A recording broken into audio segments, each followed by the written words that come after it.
Hello, welcome to the Bee Formless Flow Driven CEO podcast. Oh my goodness, I've done that a couple of times now, Kfir. I'm just like getting it all wrong.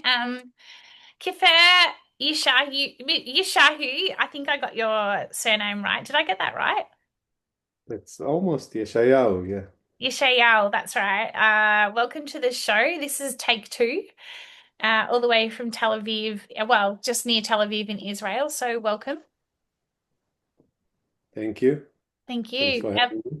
Yeah, it's good to have you here too. I have to let the audience know. Last time we did this, something happened to the record, and so you've been grateful. I'm grateful that you've come back for a round two, which is amazing.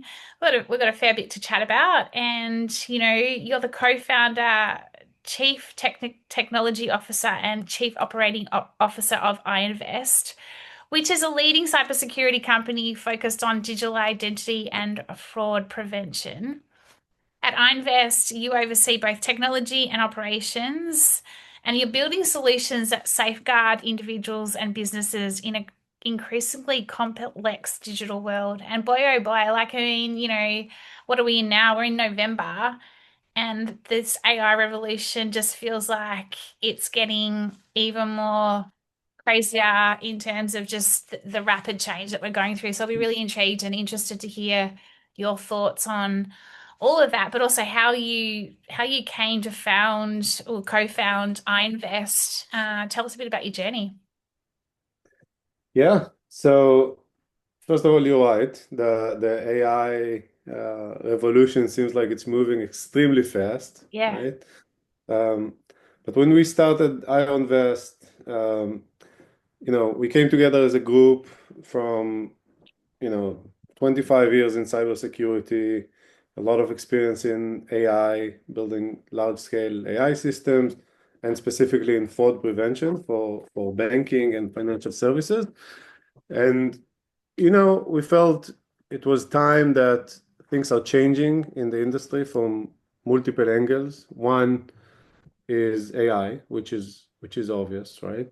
Everyone sees that. Mm, The other is just customer expectations mm, and consumer expectations, right? After COVID, and it's been growing since, people are expecting to have all of their financial interactions digitally online and expecting to have more and more options, more and more safety online and trust and simply, move everything that they used to do in a branch or in front of a banker, right?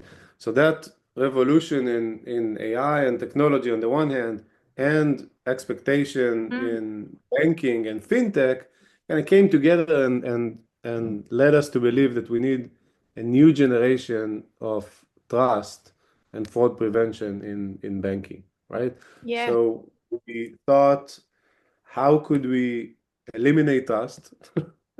Sorry, the opposite. You're catching my Eliminate bug. fraud, eliminate fraud, and introduce complete trust between, the financial system, the bank, and the client, and allow banks to allow their clients to do everything online in a Mm, seamless way, mm, without friction, right?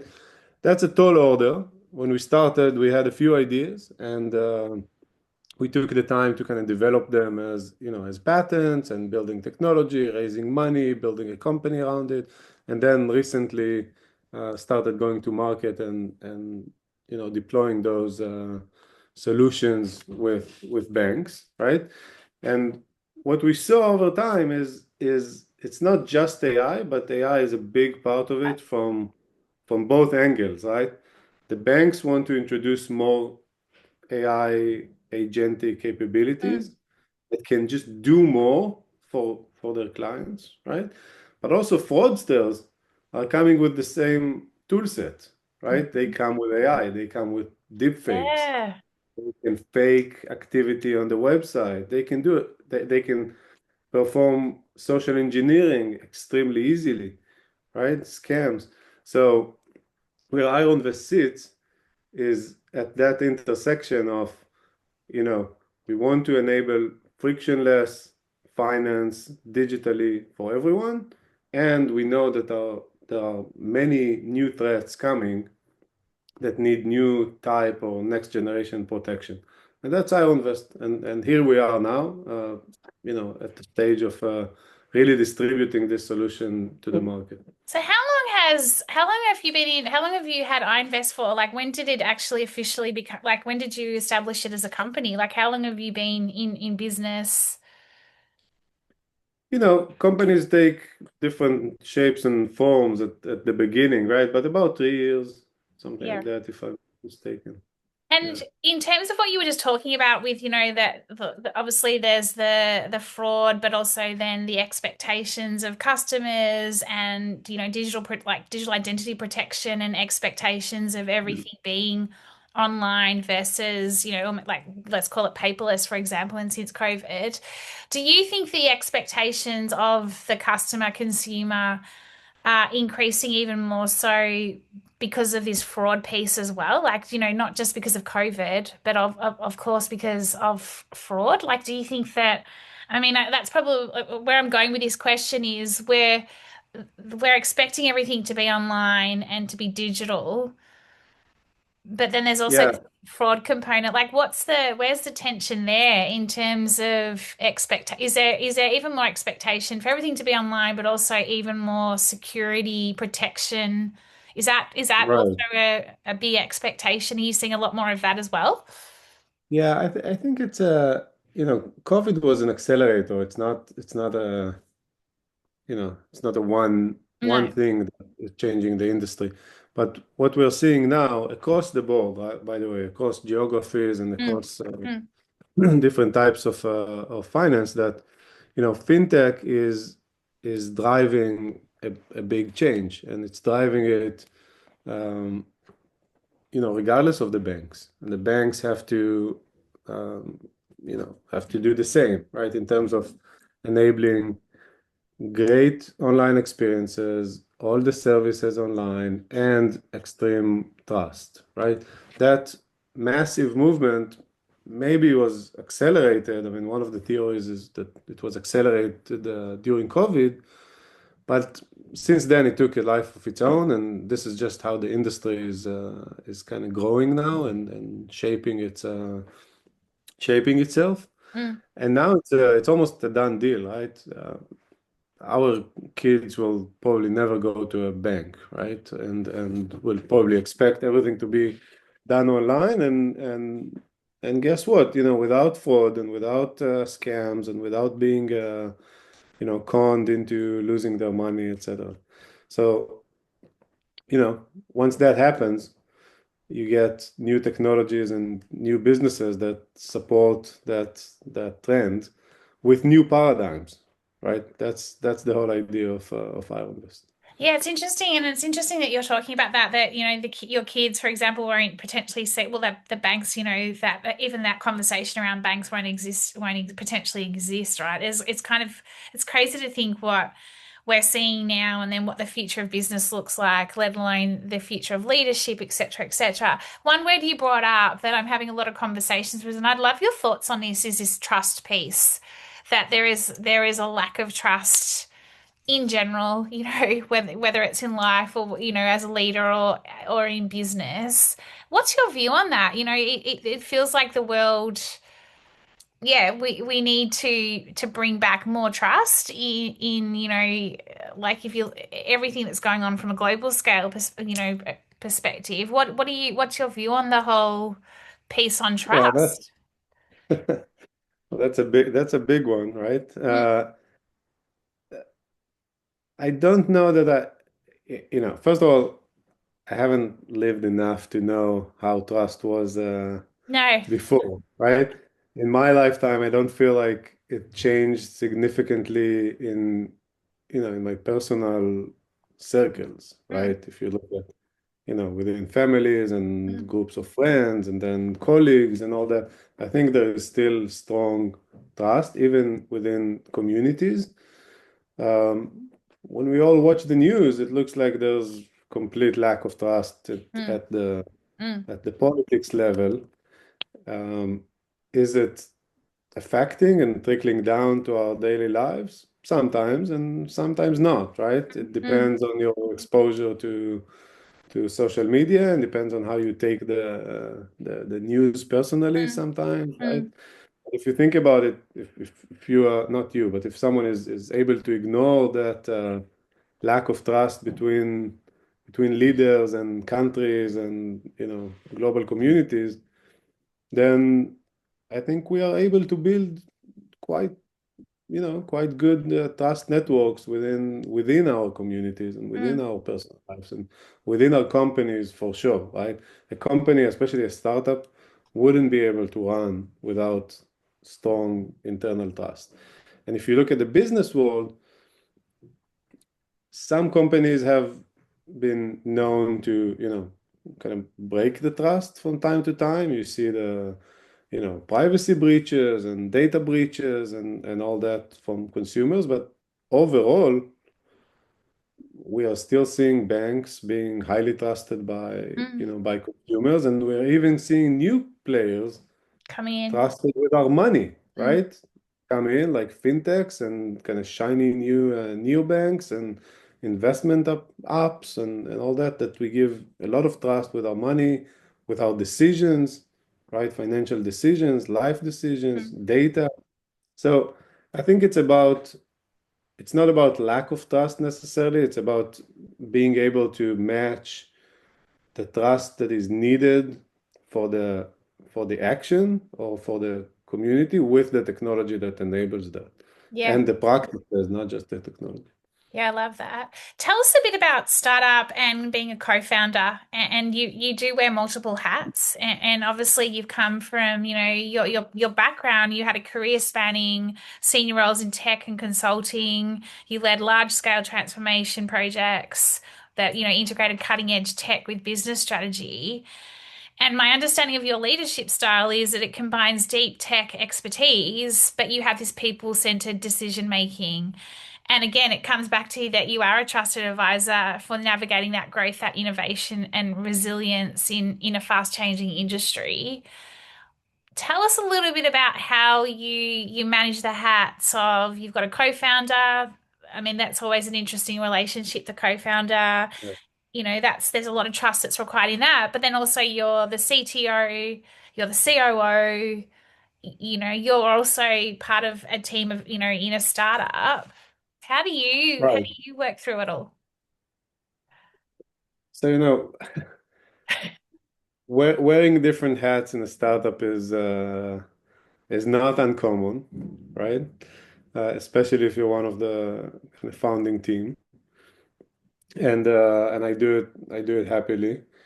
I think it's less about the title and the role. Once you realize that, it's less about the title and the Mm, role. It's more about getting things done and built and led to when just do what you need to make the company success and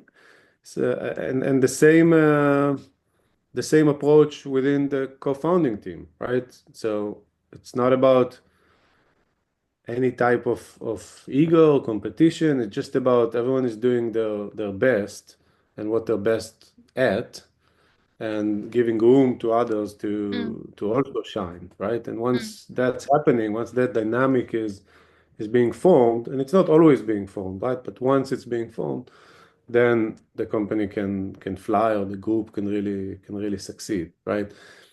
Everyone, I think, been in situation where that didn't happen like that, and the dynamic wasn't perfect, and those dynamics tend to break, right? mm, Tend to break and go and change until they settle on some equilibrium of mm. everyone's doing the role that they're good at and that others let them do happily.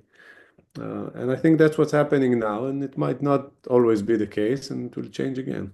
Yeah, it's that being shaped. It's like it's shaping and reshaping. It's that forming storm. What is it? The storming, forming, norming. That whole cycle of a business. I always find, when it comes to startup scaling, culture is super important. Those values and your vision and your purpose, it comes back to a business strategy. Having that North Star so that the Yeah. team and everybody that's in the business, because you start small and then you bring more team members in, but as the team grows, Yeah. it's ensuring alignment on the culture. Like, how do you guys manage Yeah, that? I invest. that's a good point. I mean, one of the big differences between startups and more, larger, more established companies is the pace of change and uncertainty of that change, right? So the pace of change in everything. The business can change you know, from this week to the next because you have two big clients, right? It's not affecting Amazon that much that they have two big clients. Mm, And the whole company can change because you hired five more people, right? And the whole dynamic is changing, right? That's not affecting Microsoft when you hire mm, five more people. mm, So the pace of change and the uncertainty about what's going to happen tomorrow in terms of the business, the technology, the team, the dynamic, all of that is really high certainty. And people need to understand it and live through that uncertainty. And it's not good for everyone, right? And some people like more certainty, like mm. 6 months, a year at least. But in startup, it's not the case. So I think now when I think about it, leadership in a startup is probably not about um, eliminating that uncertainty because that's impossible, right? If you Mm. always try to eliminate the uncertainty for the team, they will stop trusting you because you will not succeed to eliminate uncertainty. And if you promise certainty and then it doesn't happen again and again, then Yeah. you lose trust. I think it's more about kind of clarity of the goal and the vision. And I mean, you reminded me by saying North Star, right? By having this North Star that that everyone know where to look at and what are we doing, what's our mission, what's our goal, how that's going to happen, what is going to be the status on the ground tomorrow. No one knows. That's still uncertain. But the clarity about our situation, like who we are, what we're doing, what the situation now, and where we are going, if the leadership can instill that and drive that type of clarity, then maybe uncertainty is not that bad, right? Yeah, I But love that. I love that, Kfir. And, for me, and I'd love your thoughts on this. You've just reminded me of something as well. Like when you're scaling, you're in startup. I've always been a big believer that, you share as much as you possibly can with your team in terms of, from that, for the purpose of uncertainty. Like, you're only as good as your team around you, but also like you never know, sometimes you've got clients and the next thing you don't have anything in the pipeline and you're building and you're scaling, you're testing, you're learning, you're pivoting, your business yeah, model might have started in year one like here, but you might be in year three and it might be in a completely different place to what you anticipated, right? right. And I invest, who know, like I'd love your thoughts on that. But where I'm going with this is, and I'd love your thoughts. I think from a leadership perspective in a startup, the team should be across as much as possible of, the commercials of the business, where everything's sitting, where everything's running, to understand there is this North Star, but this is ultimately where we're at. And there's so many unknowns and things that we are juggling.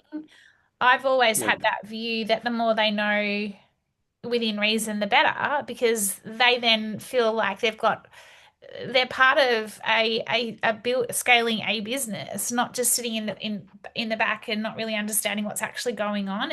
For me, it's part of understanding, well, this is what happens in a startup. yeah. No, look, this is a really good point because objectively there is tension between how much information you, Mm, you can share mm, with your team mm. for various reasons. And you know, things like, especially if there are challenges, right? Mm, mm. You share them as is. Um, will people, there's always this thought, like, will people bail, jump ship Yeah. if they know about the challenge? Like, being an entrepreneur and being in a startup is always about the next challenge, right? who's going to stay for the next challenge and who's going to leave, right? Um, do you scare people off by telling them, or is it better to protect them Mm, by not? There's always this delicate. kind of delicate balance, right? And it happens all the time. And I've given it some thought over time, and also discussions with my team, and not only in this startup, right? In previous ventures as well. There's I think it's hard to find the one right answer. And when you approach the situation, it's always easy to say, well, this time I'm going to manage it um, delicately, right? I'm not going to tell that. I'm not going to tell this. I'm going to wait. I'm going to take less risks in that situation and being less open, right? That's easier to that's the easiest choice in that situation when it comes, right? And the only way to really overcome that, um, you know, desire to protect yourself and your team from information is to come with the principle, like to have your principles Mm, ready to make the decision for you in that situation. mm. Does that make sense? Like if No, you it makes decide sense. ahead of time, I Yeah. am that kind of company that shares, regardless of, the risk of sharing. Then when you're faced with the situation, you go back to your core principles and say, okay, that decision, I've made it yesterday. It's not a decision I need to make today, because if I make it today, I would be scared to make the right decision. Mm, mm. Right? So that's when you build yourself over the years with and build your team with the core principles, then when you're faced with the decision that happens, often, you make the right one. Yeah, That's what I we. love that. And I think you're right. It comes back to core principles, core values. And I think that, more the ability to have to be more vulnerable as well, like, and not scare people off, but also, like we're in this era also where there's a lot of let's go back to expectation, like assumptions, but this is a reality of where the business is at, for example. And so we're not, like if we all kind of work, I shouldn't say just work hard, but this is where we're at. This is what is possible. Let's look at what is possible. Um, but we all need to band together. Do you know what I mean? Like I think there's just ways to articulate, communicate it. And for me, I think about leadership and I've mentioned this to you in the previously around this soulful leadership and having that ability to be purposeful, intuitive, knowing what you feel is right or not right, but that ability to be purposeful. But I think we also need to have that adaptive a leadership within us because there'll be times when we do have to adapt our leadership style or adapt the business and I think this is what we're talking about here and I think it's just absolutely pivotal in this Yeah. new world order. What do you see as the biggest opportunities heading into 2026 in terms of like what you're seeing, in I guess both macro and micro, I don't even know if themes is the right word, but what are you seeing like in terms of from a business landscape perspective or, in terms of especially in what you're doing in where your business Yeah. is playing, but also love to get your thoughts on it from a leadership perspective as well. Yeah. So from opportunities, it kind of connects to how we started the conversation around, why we started IronVest and how we're feeling with the market right now. Um, if we focus initially, and we decided to initially focus on banks and financial institutions and fintech, we're seeing a massive growth in invisible finance and decentralized finance, and you see all those buzzwords. But at the end of the day, it's more choice, easier, more comfortable, and more autonomous for users. And that requires a ton of new trust, right? And new fraud prevention technologies and seamless way to do things. No one's going to tolerate the friction that is to go to a branch or to call someone. And that's a major opportunity for us. We see that accelerating very fast. Mm, Uh, and IronVest is hopefully going to, bank on it. The other thing is, again, same in the same space, we're not seeing that quite yet, but it's coming. We see the first buds of, AI co-pilots and agents and, assistants being more and more helpful and more autonomous mm, at some point. And, regulation might be lagging, but once regulation will allow that, I think the technology will also be ready, and the mm. whole way we receive and do our finances and manage our, financial life is going to change, and that's coming quickly. Like I can predict maybe try to predict the pace of innovation from a technology standpoint, but in this space, regulation is also a factor, and who Yeah. knows when and how and where in the world it's going to come. But these are two very big trends, right? The fintech innovation and the AI innovation coming together and really revolutionizing all of the interactions with money, with finance, and IronVest is primed to be there and bring our new philosophy for how to build trust in digital interactions into those new markets and new changes.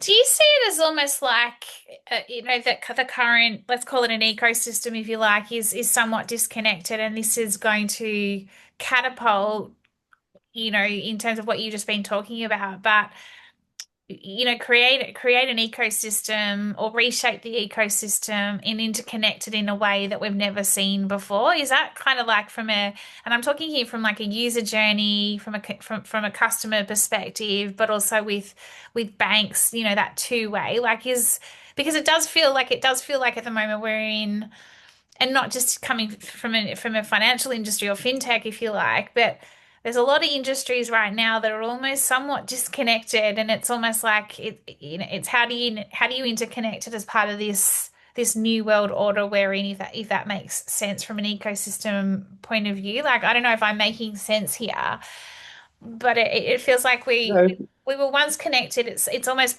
being disconnected to be then re-interconnected in a completely different way that we've never seen, like that we've not seen or experienced in our time. And this is part of this revolution. Am I going a yeah, bit crazy with this? that's an interesting way to think about it. Disconnecting in order to reconnect again. It is probably, I mean, probably need to break this down and Yeah. like which industry and what use case, etc. But um, there is a possibility that it's coming in waves, right? That maybe things become a little bit more dispersed and disconnected, and then come together.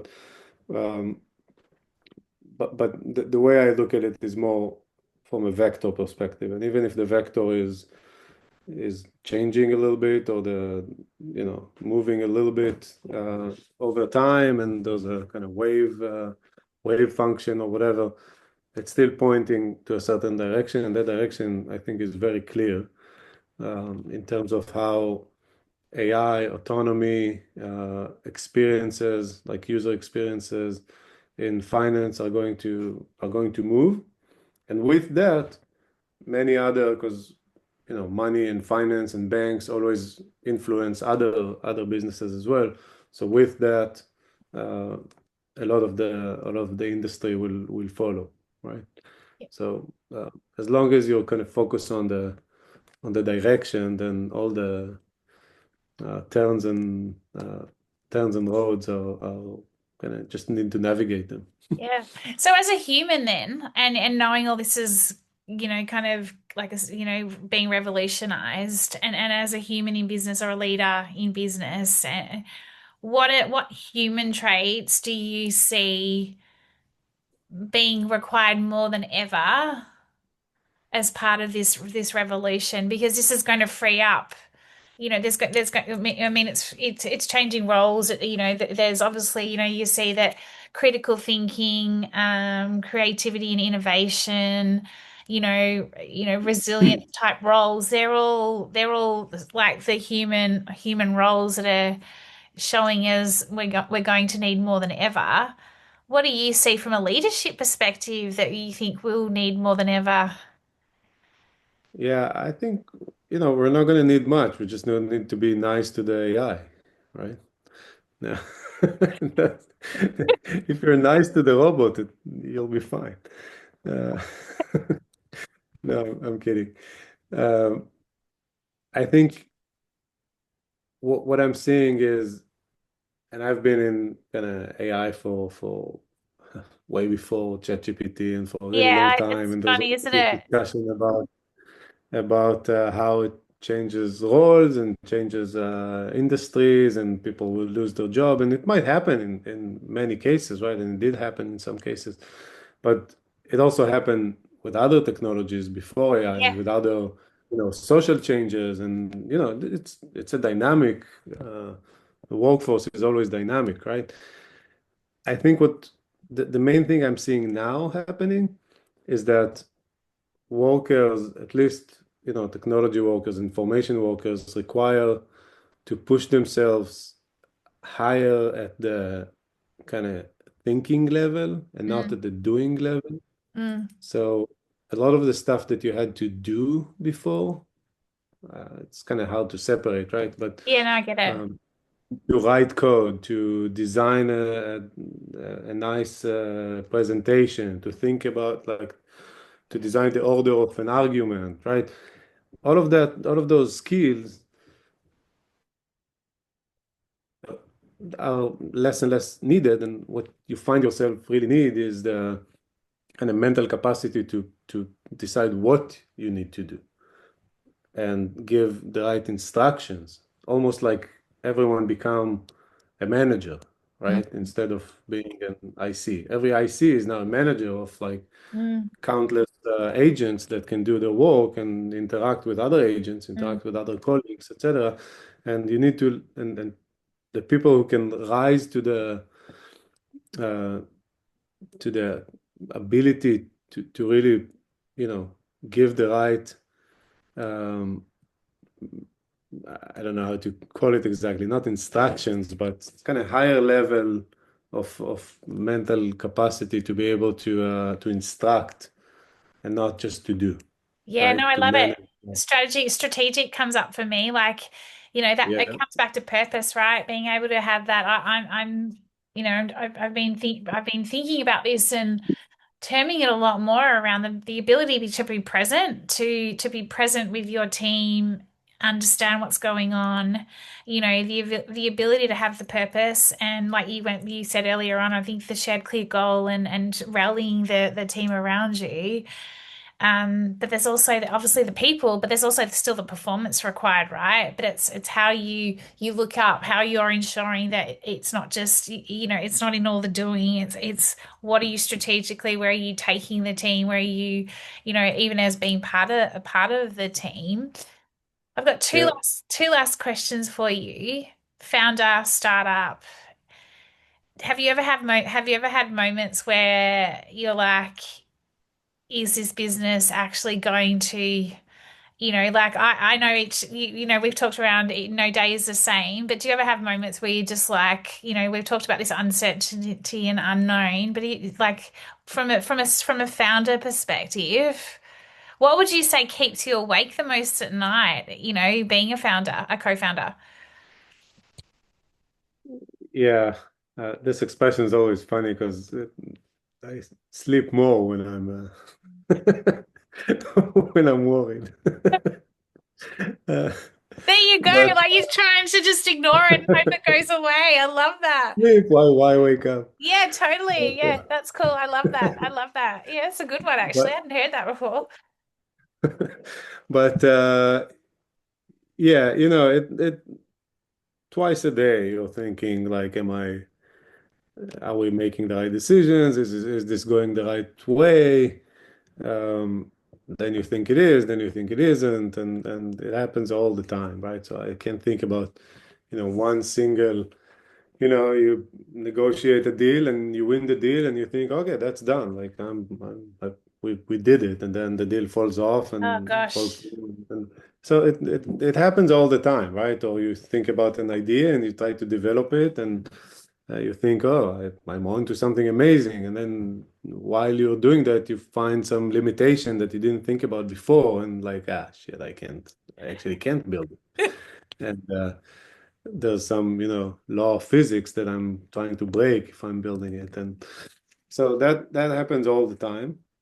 I think I got so used to those ups and downs that I'm not really noticing them in the day to day, and that's also what I'm seeing with my partners now. I wouldn't say that sometimes things, bigger things happen, and then I think we tend to kind of group together, like the founders that we trust each other, I and love that. So be important. more open with each other about being worried about being concerned, etc., and you know work this out. Yeah, it's amazing. So just then last question for you. You know, as a founder, entrepreneur, you've had a few you've been in ventures before. How do you and you've obviously got a family, etc. How do you manage the life work flow? How do you ensure that you and especially because you are in cybersecurity, you're in tech, you've been in tech, like for a very long time. How do you switch off from it? How do you enable yourself to I don't. I don't. I mean, it's the one thing that I got used to. I never really liked it, but I got used to it, and I'm more resilient to than maybe before, and maybe than others. Is the context switching, right? You never switch off from either. You never switched off from family, and you never switched off from Yeah. work, and you may be, with your kids and then taking a call and then back to your kids, and then it's on and off and on and off. And when you go to vacation, it's never just vacation. There's always this two, important meetings that you're taking, and you know in a museum somewhere, or in nature, like during a hike, you're taking a Yeah. call. So you never switch off. You just need to live, not need to, but that's how I do it. Kind of get used to living with both as your kind of regular, all around activity, both family and work, and maybe other stuff that you like to. Yeah, and that's why I call it like work work flow because I don't believe in work life balance because it isn't just a cut off that you go to life and then you go to work sort of thing like quite often, and I'm not sure about you, but quite often at work I'll have an idea about a life situation or a family situation, and the same with when I'm in doing something that's not work related, I get fresh ideas that come to me and I'm like, so I think that, it's the ability to be able to flow through. Last Yeah, thing, what would be one piece of advice you would give, let's call him a young, let's use a 22-year-old because I spoke to an amazing, fascinating one as today, and just this younger generation, if you like. What would be one piece of advice you would give them as part of, venturing into the startup life as a founder? I think. I mean, there's probably plenty of tactical advice, but at a high level, you just need to choose it, right? Um, don't go there because it's, strategically the best for your career, or you think that's what the, society expects from you, or whatever. You have to choose it because it's very different than any other type of job that you'll do, in the sense of kind of independence and need to wear multiple hats, need to do things that are not part of your job description. And if you're not really choosing it and expecting that to be hectic and to be uncertain, then you're either not going to enjoy it, or not going to like it, or not going to be successful. Or you might will be, right? But statistically speaking, most likely it's not going to work out. So you have to come fully aware and fully choosing it, and not kind of drawn into it. And this is something I mean, maybe it may sound like trivial, but I'm seeing that a lot with people that, that I advise to invest in, recruit, try to see the difference between people who are like, they have a spark in their eye, that's what I want to do, versus, I don't know how I found myself here. And now Yeah, I I'm, agree. I agree. I think it also just takes that grit, doesn't it? Like choose it and stick at it and know that it's no day is ever the same, right? yeah. And it takes that resilience, the anti-fragility. Kiffer, how do we find out more about you? How do we find out more about IronVest? IronVest.com is the best place to find about IronVest and about me. My LinkedIn is open. Welcome to reach out.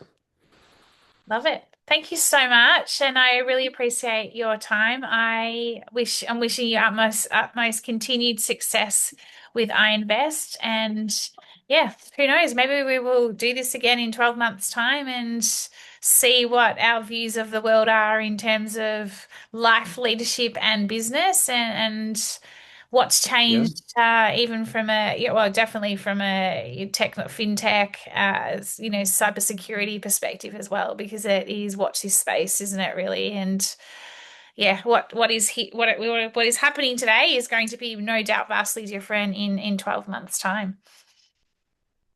yeah, I love that. Thank you, B, for having me. No, thank you. Have a wonderful Conversation. day. Take care. Thank you.